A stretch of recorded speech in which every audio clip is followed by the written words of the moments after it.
everybody, to a very special Convo Fango. We have the team from Stay Out of the Attic. Is it Stay Out of the fucking attic or Stay Out of the Attic? Whatever you're comfortable with. Okay. We prefer Stay Out of the fucking attic. But, Okay. But Walmart doesn't. The way they have to sell it is they could sell it some places as Stay Out of the fucking attic, and some other places it has to be Stay Out of the attic. But Gotcha. Okay. All right. So I wasn't wrong. I was saying fucking attic, and then I was like, did I make that up? no, you're absolutely proper and correct. Okay. And your pronunciation of fucking is really good. So Thank you. I've practiced that a lot. yeah, I bet. Okay, let me go around and introduce you all really quick. We have producer Gary Auerbach, writer-producer Julie Auerbach, writer Jason Goldberg, and the star Ryan Francis. Yeah. It's like Mickey Mouse Club roll call. You guys just like strike a little pose. There, nailed it. Nailed it. We knew our name. So this is it's a very gory House of Horrors kind of concept with lots of surprises. I don't want to spoil anything, but would you guys like to tell us a little bit about the story and what this is all about? Jason, you want to take that? Okay, sure. Stay Out of the Fucking Attic is a single location horror movie with Nazis, monsters, and experimentation. It's really a movie about, taking on the monsters of society and tackling and taking care of hate. We follow a moving company, very diverse. Everybody is of a different ethnicity and different background, but they're all united because they all are ex-cons. Not really a spoiler alert, but they work for a moving company and Schillinger's the boss, and they've got a pretty hefty job. They're working at a pretty scary house. I like to say it was shot in Utah, and the house itself is a character, and they're greeted by a gentleman who isn't really, he's odd, he's off. And I think everybody, much like houses, everyone's got a facade on. And they learn that there's more to moving and getting the boxes out of his house than you'd expect. And when people tell you not to go into a room, you probably should not go into that room. And that's really where we open up Pandora's box, and the horrors, present themselves in the form of monsters, but also in the form of the truth coming out. Very nice. That was concise. That was good. Yeah, I was not expecting the Nazis element. I didn't know that going into it. So I was like, what the hell is happening? And it was just like all these surprises unfolding, and I was like, holy shit. Which made it really fun to watch. So how did you each get involved? Movie. Yeah. How did you all get involved with this project? So Julie and I have a company called Top Dead Center Films. We started just about 2-3 years ago. We've owned several production companies out of Los Angeles, and we moved up to Utah, and we kind of decided, let's just make fun features for now. So we started making some movies, and we were looking for scripts. We're on our 5th, so we were looking for a few scripts to start off with. And Jason, we've known previously from working at another one of our companies in Los Angeles. And it was, always a great writer, always really smart, and really into the horror genre. So when we were looking for scripts, Jason said, I think I got a good one for you guys. So he gave us the script, and we read it, and we thought it was pretty amazing. And Julie's also a writer. So then Julie and Jason kind of got together and, streamlined it a little bit, but it was an awesome script from the start, and kind of knew that. And also the timing was great. It was a great script. The timing's great. It's sort of like fighting white nationalists and, fighting the evils of society, and a lot, especially 2 years ago when I first read it, a lot of things were going on with that as well, and still are, but it seemed timely, well written. And also for us, it's contained. So we can know, our budgets aren't gigantic. So we know we could,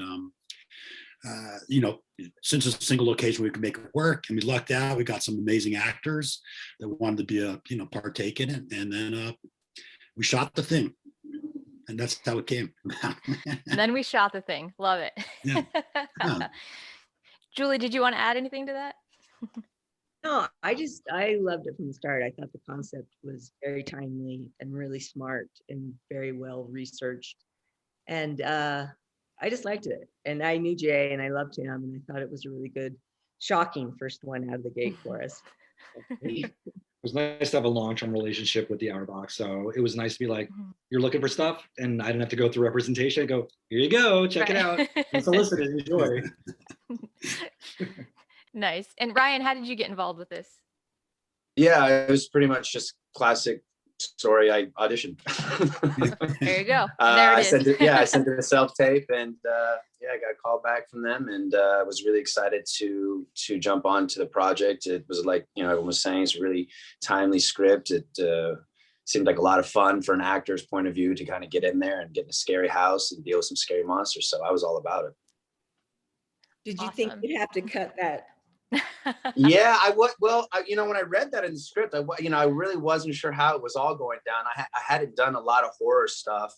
I've been shot and stuff and had that kind of effect. But as far as doing, I don't want to give any spoilers, but for doing what I did at the end of this movie is something I'd never done, and was really curious how it was going to get done. And it was a lot of fun. We had a great team of people making the effects and doing everything. So it was awesome. Yeah, we did. There are amazing practical effects in this, like disgusting, amazing.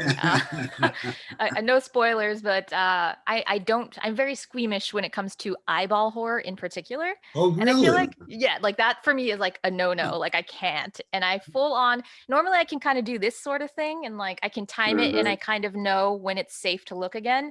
But you guys got me. You got me good. I had a hoodie on. My face was full on inside the hoodie, and I thought it was safe. And I peeked out, and it was not safe. It was the worst possible time that I could have looked, and I thought I was going to vomit all over my sweater. We've actually, I forget the awards names, we won 2 awards. Jay, do you remember the eye gross award? Yeah, I can't remember which competition, but it was definitely like, the grossest eye amputation award or something like that. I'm like, you can't make a nice Nazi movie. You kind of have to go full steam with it. I will say, I just talked to my mom today about the film, and we had talked about it before, and she goes, so how does it end? I go, Mom, really? You're not going to watch the rest of the movie? I got halfway through, and then once, I forgot what she says, there's some part where it just starts to get crazy, and she's like, I can't do it. So I literally had to walk her through the end of the movie because she just can't watch it. Her own son. Watch my son. That's great. It's good. It's a business. My mom doesn't do horror either, and on the rare occasion that I can get her to watch something, she'll sit next to me and pinch me or punch me when something happens, and I'm like, I did not make this. I did not write It's not my fault. I get a lot of that.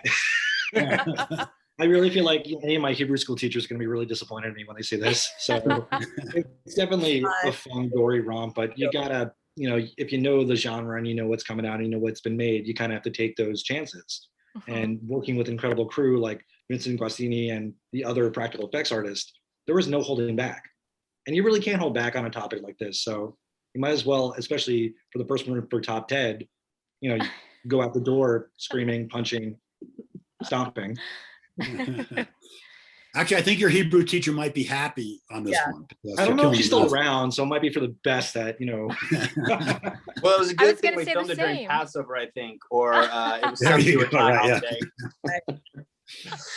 I was going to say, I would think that your Hebrew teacher would be super proud because it's a very cool message in this. And you're kind of like, hell yeah, get in there. Not everybody likes horror movies. My mom's idea of a horror movie is watching an episode of Twilight Zone. She's like, no, you just Fangoli and all that. Whereas I'm like, oh man, you got to see this new Don't Breathe, movie or something like that. And she's just like, nope, too violent. Is that just a thing? Horror fans have moms that are just like, no, not at all, just out.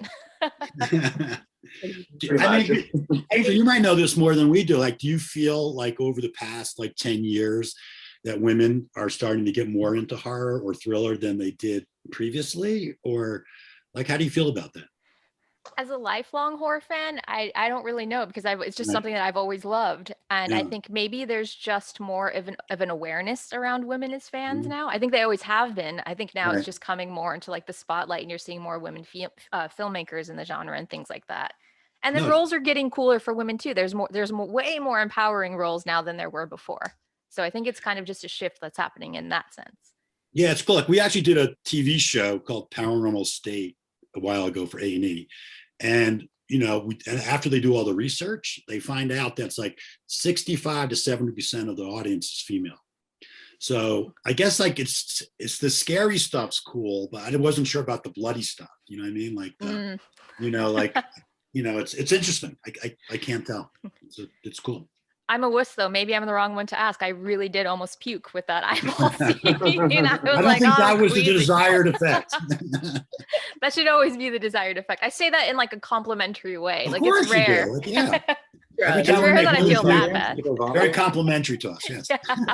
It's like Human Centipede. Thank you so much. Okay. Really do appreciate it. Thank you. Oh God.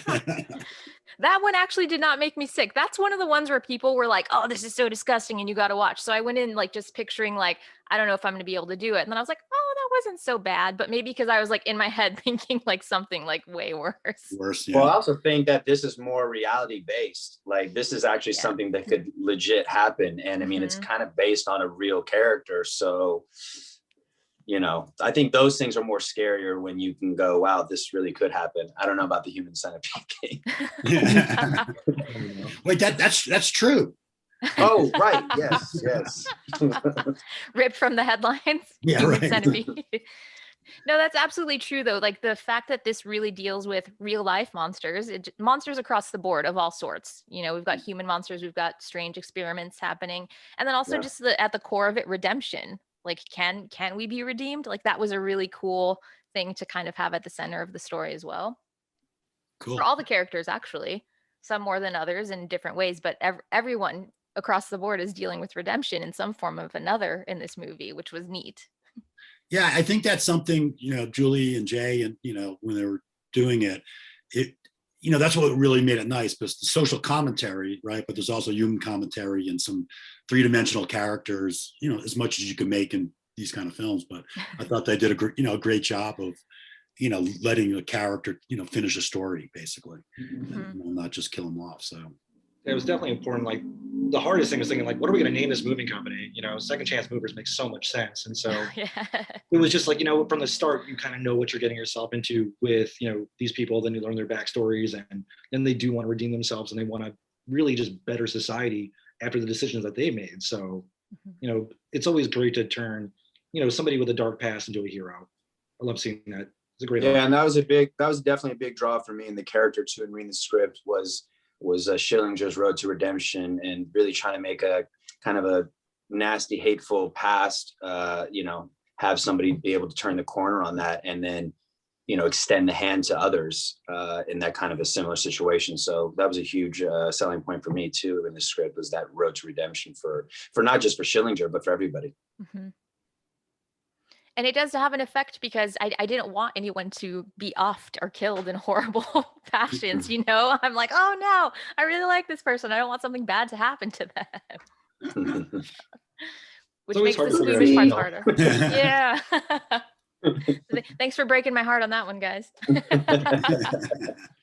So you mentioned earlier the location was a house in Utah. Are the interiors different than the exterior, or was that an actual house? That's a whole house that you guys shot in. So creepy. We legit got there, and there were like cats in the basement with dead animals, and like pet cemetery. It was terrifying. The house scared me more than anything. It was so creepy. It's an old, what's it called, Gary? The Fisher Mansion? It's called the Fisher Mansion, and it was the Fisher family was like one of the original brewers in Salt Lake City. So they owned this mansion for a long time, and the city took it over, I don't know, probably good 20, 30 years ago.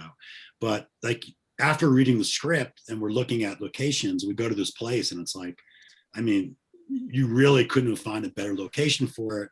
And our production designer, Meg, came in and just looked at it and just, man, that place, and she took it over for like a week and came back, and it was just awesome. I mean, it was really made everything, it's scary. It felt real. And yeah, I think the building itself has its own little history of scary things going on. So it's not like a place you want to, well, maybe you do, but you like scary things, but camp out for the night. As there's some things going on in there. I keep my scary things on the screen. I like it fictionalized and like at a distance. Okay. I don't mess with paranormal stuff. Got that. Yeah. But what a perfect location. Because when they first showed the exterior, I was like, holy shit, this is a very cool house. And then you got the moving van out front. It's all very cinematic. And then the inside is like gorgeous in a very terrifying kind of way. And I thought maybe you guys had to use 2 separate locations or more to get those interiors. That's insane. Yeah, we really lucked out. And there's still enough room in that place for us to build, like, we had the video village and everything else like inside the house. So the whole thing was, kind of, it is, I think we lucked out. It's pretty incredible. And I think it really added, like Jay mentioned before, it's a pretty big character of the story. So, it's, sometimes you luck out, you get the right place. So And we did for this one. In October of 2019, right? That was Yep. when we shot it. And somebody posted some pictures of us because it was so dirty and smoky in that place that we were already wearing masks. And they were like, oh, did you guys know something? I'm like, no, I just couldn't. I didn't know anything. That foreshadowing. Yeah. All right. And also they come from, building up the script and the ideas of some of these rooms and how they turned out. They hit a home run. They hit a home run as far as, just the basement and, the operating room, everything looks so freaking good on screen. So to have that location and to have the set design and the props and everything, it was perfect. Yeah, it was really a perfect storm. I remember asking every single day, I was like, did you guys write the script for this house? Right. Like, it was so perfect. The attic, the basement, the multiple rooms, like it really was like a perfect storm. And yeah, shout out to the art team. I mean, I believe the house when they first got there was all white on the inside. Oh, wow. Yeah. Yeah, it was just beat up and like there's holes. So the city's like, they were like very wary about us shooting there. So we're like, we'll take care of it and we'll do all these things so it looks better and stuff. So I had to bring some chocolates to the lady in charge, and then we finally got it. And then honestly, the art department came in there and completely changed it. And afterwards, the city's like, this is awesome. We're just now going to rent it out as a location. So On Zillow. Yeah. So it was good. Airbnb, you can spend a night. I don't know about that, but everything else. It would make a killing on Airbnb. That is a whole market in itself of people that want to stay in like really horrible places. Creepy. Yeah, really. There were some crew members who were there like loading out late at night where they were like kind of the last ones. And they did say they went in the house a couple times, like loading out some last gear, and that there were some creepy sounds and things that they were like, we need to just get out of here now. We'll get that in the morning. Yeah, right. Wait for daylight for that guy. Yeah, exactly. Constantly like, why is nothing being done at night? Why is everything not being cleaned up? And they're like, we're not staying past closing time. Yeah, as soon as the sun goes down and there's less than like 5 people, you need to start considering going home and coming back the next day. C-stands can wait. That's awesome.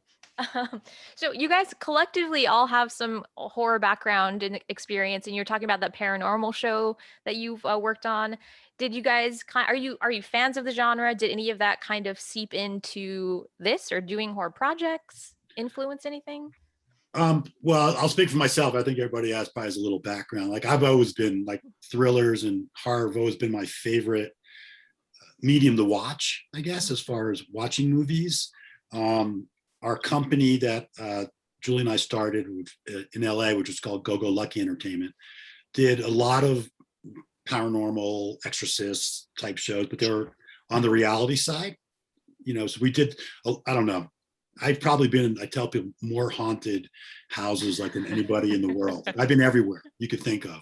Like the convention with the exorcist from the Vatican. Lucky you. Yeah, no. So wow. So that's so I think we took a lot of the stuff that we learned, from experience. I think the cool thing was, filming is one thing and it's great, and it's the writers and figuring that out. But there's also a part of like, I think the emotional scares that paranormal brings to things. Like it's not prop driven, it's really inside, emotionally building up to it. So I think we took a lot of that, hopefully, and brought that into our filmmaking. So that was kind of the background, at least in that genre. I mean, we also did Laguna Beach, so I guess we know Scarier, actually. That was one of the scariest shows when I was growing up. Life inside the bubble. Ah. Very true.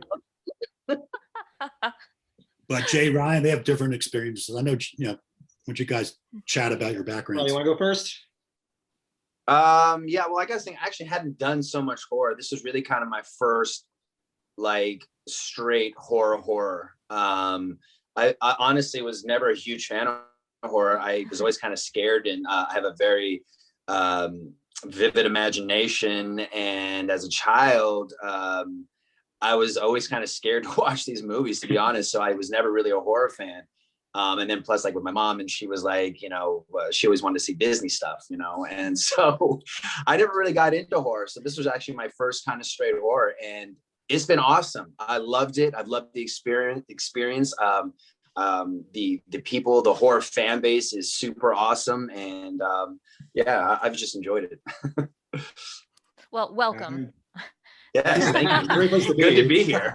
I feel like you've also done at least some horror adjacent stuff. Well, I'll say welcome though, full-fledged into the genre. I love it. It's my favorite genre. That's all I want to do.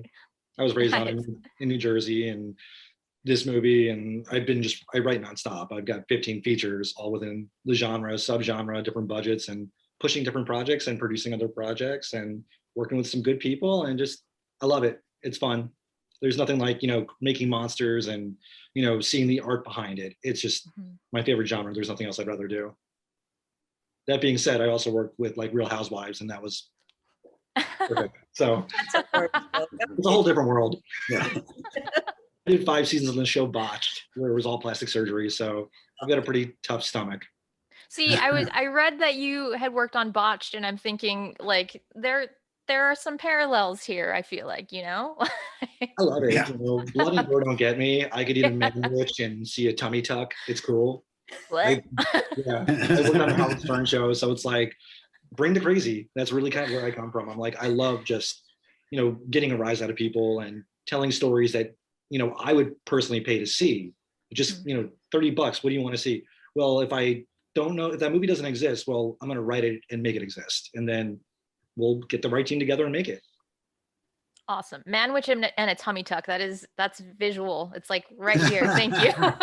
That's worse than a needle in the eye. Yeah. Just get used to it, you know. And fortunately, I know how on Avid I could blur it out if I need to, but at this point, it's just the human meat. That's it. Oh, okay. Nice. Julie, are you a horror fan? Yeah, I mean, I've always liked horror, not to the extent of Gary and Jay. They're insane. But I remember, like, I loved it as a kid, but I would get really scared. I'd go see something with my friends, and then I would come home and ask my mom if I could sleep with her. Dad, no, you wanted to see the movie. Go to bed. But yeah, so I started as a 1-hour TV writer. So I did more action. I did Birds of Prey, Dark Angel, those kinds of things, you know, 24. So I had done more just straight 1-hour action dramas. And then when Gary and I found our company and it started all of that, I got into doing more of the paranormal. And there were still some things I wouldn't go to the middle of nowhere on set. They're like, there's a family, it's being haunted and the daughter's going to die. I'm not going on that one. You go on that one, Gary. It's fucking insane. That's a smart woman right there. So, you know, we saw some really bizarre things and did some really bizarre shows, and it was fun. And it was like, you know, it's a social experiment from Laguna Beach. It's a social experiment. And I'm loving this new company. I'm really loving doing what we want to do with people that we really love and want to do it with. That's awesome. I love that. That's great. I love this new company too. So there's that. Thank you. You guys have any like anecdotes or anything from shooting that you'd like to share? Oh God, I should pull up some behind the scenes of Ryan. Yes. Yeah, you know, there's one little funny story which I don't think goes away from the story at all. So, you know, we're casting and everything, and you know, these guys wrote this, you know, Nazi monster, you know, that crawls around on all fours, right? So we're like, okay, not sure how to cast for that. You know, where do we find a, you know, a Nazi monster crawls around four in up in Utah? And then we remember our next door neighbor is a free rock climber. So he's like this kid, strong as anything you can imagine. Nothing hurts him. So we're like, hey, would you mind getting in a bunch of prosthetics and run on your hands and knees for like a few weeks? He goes, yeah, I'd love to do that. So it was like probably, and he was awesome, wasn't he, guys? Like he really would run into walls. He would do anything. Yeah. Yeah, I still remember being on set and when he like bounded up the banisters, not using the stairs. Yeah. I was like, I mean, I've always, and that was one of the things that always kind of freaked me out. And when I've seen any kind of horror stuff is when somebody gets down like on all fours, right? It starts like running at you. There's something so freaky about that. I don't know why. But as soon as someone gets down on their hands and they're running at you like this, it's just super scary. So watching him do that, I was like, very scary. Good casting, guys. Very good casting. Yeah, it was funny. Scared to death he was gonna fall, and we're friends with his parents and his family. I was like, "Don't get hurt." No, I don't think it's really anecdotal, but I think just like, we really lucked out coming from like, here's a great script, that, we could figure out how to shoot in a great location. And then we got Ryan aboard, who was like, a very experienced actor who could play like, it's a hard part because it's the straight man with redemption. It's not like, I'm just going to be loud and fun. Like he had the tough role to play. And then we had Morgan and, we had Bryce, who were just really amazing to work with. And they went 100%. And then Mike Flynn, who plays, the bad guy. Yeah, Vern Mueller, or he's like an old, he's not, I should say old person, but he's a very well-known actor in Utah. Like he's the big known actor. And originally we were going to do all this makeup and stuff for him, and like he was going to take the makeup off to reveal that he was, the guy who he is. And he shows up and he's just so good, just the way he is, and so scary. Like everybody's just like, nope, he's just doing it as is, man. We just hadn't stared at the monitors when he was on, and we're like, yeah, that's good. Oh God, next. Yeah, he was scary as shit. He was really scary. He was the nicest man ever, but man, he plays scared good. Yeah. Good Nazi. Yeah. That's one good Nazi. Yeah. Headshot. One good Nazi. But Ryan, when you're playing against him, you kind of like he's the guy, don't you think? I knew he was a guy as soon as he opened his mouth at the table read. Honestly, he was sitting across from me. And I remember I looked at the director, Jaron, as soon as he opened his mouth, I just went like, he's a good one. This guy's good. He was great to work with. And like Gary was saying, I mean, he's just such a sweet, sweet man. But as soon as he gets into the Vern thing with the glasses and his hair, just like everything, it was just, he really embodied evil. He really did. And it was great to work against, really. Yeah. He made me squirm for sure. Like he's definitely a presence. And I was like, oh God, like this guy is just, I feel just so icky, like watching this dude. And Ryan, I really liked your character. I fucking hate Nazis, but I really loved your character. Thank you. Thank you so much. Really, I appreciate that. That was one of my big goals, was actually trying to make people actually like Albert, coming from such an evil, ugly background. That was one of my big goals, was actually trying to people actually have some kind of feels for this guy. So I appreciate that a lot. Thank you so much. Big feels. Really loved it. Like genuinely loved him. Nice. Thank you. Do you guys have anything else that you would like to share with us in particular? Well, get ready for Stay Out of the Fucking Basement, which is coming. No, I'm kidding. Is there any chance of a sequel? I mean, it's always. Okay. Always. Yeah. We always like to do films that might have a chance of a sequel. It makes life a lot easier for us. Then but who knows? We certainly hope so. It'd be fun to do. So we'll see where it takes us. If there's any survivors, there's a chance. That's right. Right? Okay. I'll rephrase. Have you guys written a sequel? We're not talking yet. Okay. There are definitely things, fucked up things. I thought that might be your answer, but I had to give it a try. Are there any other upcoming projects that you guys would like to talk about? I think we all have different types of projects coming up. On our side, we right after that film, we filmed a movie called Babysitter Must Die that's going to be released. It's out being sold now, so it'll probably be out in the marketplace like in a few months. And then we filmed another movie in January, which Julie and her writing partner wrote too, which was called Cold Dead Hands, which is like a really interesting two-hander thriller that we shot all in the snow with a very famous Mexican actress named Kate Del Castillo that will be out in a few months too. So they were like, we're just having a blast. To be honest, we're just having a blast. Like we're making movies, we're working with friends, writing them, acting in them, and they're doing well. So we're doing a good job at it. So we're just really thrilled to be able to do this. It's pretty lucky to be able to say, hey, let's make this movie, and we can put it together and do it. So we feel really lucky that we're able to do what we're doing right now. Just to warn you, Babysitter has eye stuff in it too. So I'm just telling you. Okay. And the one we're about to do is all about eyes. So you. Oh gosh, you guys. They can edit it out. You guys are coming hard for me. Okay. That's right. Yeah. It's gonna say 4. Edit snakes out to show her a cut. Oh God. Okay, Julie, you're just fucking me up all over the place here. Okay, thank you.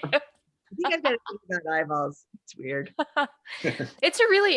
That's a very vulnerable thing. You know what I mean? Like the second that anything gets close, I'm like, okay, yeah, no, we're good. Thank you. You're like eyeballs and teeth. You do eyeballs and teeth and you're in a good place. Oh, eyeballs and teeth, yeah. But the eyeballs are just squishy and soft and it's just, ugh.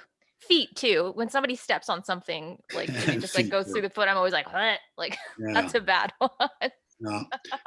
And I know Ryan's working on a bunch of movies down in Oklahoma, and Jay's producing a big movie I don't know when you guys are filming, but that's coming up real soon. So everybody's, I think everybody's super busy, now after the pandemic too, which is really nice to see. And I think everybody's doing great. So I'm excited for seeing what everybody's gonna do next. I love to hear that. It was very sad for a while when people were like, everything was just on hold. So like, what are you guys working on? Everyone's just like, oh, writing things and brainstorming. That's about it. Yeah, exactly. So I love to hear that everyone is like very busy and in production on stuff. That's what we like to hear. Yeah. Very careful. We're still masked up and checking everything, but we're doing it. Yeah. Awesome. Also, I'm going to come to Utah because you guys are having way too much fun. Yeah, you're welcome. Snow is almost gone. We still have snow, but it's slowly dissipating. Okay, I'm a California girl, so I'll wait until the snow is gone and then I'll be there. Just like another month, I think. Okay, perfect. I can do that. Yeah. And there was no Sundance this year either. Oh, yeah, that's a bummer. That was weird. I mean, obviously there was the virtual Sundance, but not the same. Yeah. Can you guys tell us where we can find you on socials, websites, all that good stuff? Sure. Yeah. Centers, Facebook and Instagram. Yeah, we've got a new Twitter for State of the Attic, so that exists now. Yay. Facebook. But yeah, no, I think it all exists if you go to the Top Dead Center Films website. You can have all the links and, tweet, Instagram, poke. All that good stuff. People still poke, right? I don't Bring know. back the poke. Yeah. I know people swipe on things now, and I'm married with a kid, so there was never a swiping option for me. I don't know which one means yes or no, though. When people are like, oh, swipe right, and I'm like, is that the yes or the no? I don't know. That could be trouble. Yeah. Like, what have I done? Yeah, right. How did I do this? Oh, what have I gotten myself into now? Yeah. Very true. End up matched up with the evil Nazi from the movie. Right. Or some eyeball. You never know. Who's very into eyeball horror. And I'm like, no, I swiped the wrong way. God. I meant no eyeballs. Ryan, what's your film company's name again? I'm sorry. Mine? Yeah. Everbright Pictures. Yes, that's it. Everbright. Yeah, and you can find me on Instagram. I'm under Ryan J. Francis. You can find me there. All right. Come stalk me. You could find me there with a little wink. You it's can whatever. Awesome.